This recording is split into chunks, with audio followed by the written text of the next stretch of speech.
இன்றைய தினத்துல கூட நம்ம 9ஆம் சங்கீதத்தை தியானித்து கொண்டிருக்கிறோம். 9ஆம் சங்கீதத்துல 17 வசனங்களை நம்ம தியானித்திருக்கோம். இன்னைக்கு 18வது வசனத்துல இருந்து நம்ம தியானிக்க ஆரம்பிக்கலாம்.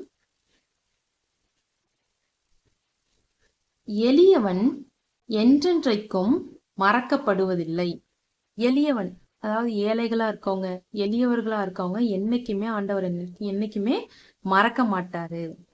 சிறுமைப்பட்டவர்களுடைய நம்பிக்கை ஒருபோதும் கெட்டு போவதில்லை. சிறுமைப்பட்டவர்கள்னா கஷ்டத்துல இப்ப இருக்கும். ஒருத்தரால நம்ம ரொம்ப கஷ்டப்படுத்தப்படுறோம். இப்போ ஒரு வேலையில நம்ம ஏழைகளா இருக்கோம். ஏழைங்க என்ன பண்ணுவோம்? வேலை தேடி ஒரு முதலாளி கிட்ட போவோம். முதலாளி தன்னுடைய பணத்தினாலேயோ தன்னுடைய ஆதிக்கத்தினாலேயோ நம்மள ரொம்ப கஷ்டப்படுத்தி வேலை வாங்குறாங்க. இல்ல மற்ற மனிதர்கள் ஆதிக்கத்துல இருக்கவங்க எல்லாம் நம்மள ரொம்ப கஷ்டப்படுத்துறாங்க, ரொம்ப சிறுமப்படுத்துறாங்க, ரொம்ப ஒடுக்குறாங்க. அப்படி இருக்கும்போது நம்மளுக்கு அந்த சிறுமைப்பட்டவர்களோட நம்பிக்கை யார் மேல இருக்கும்?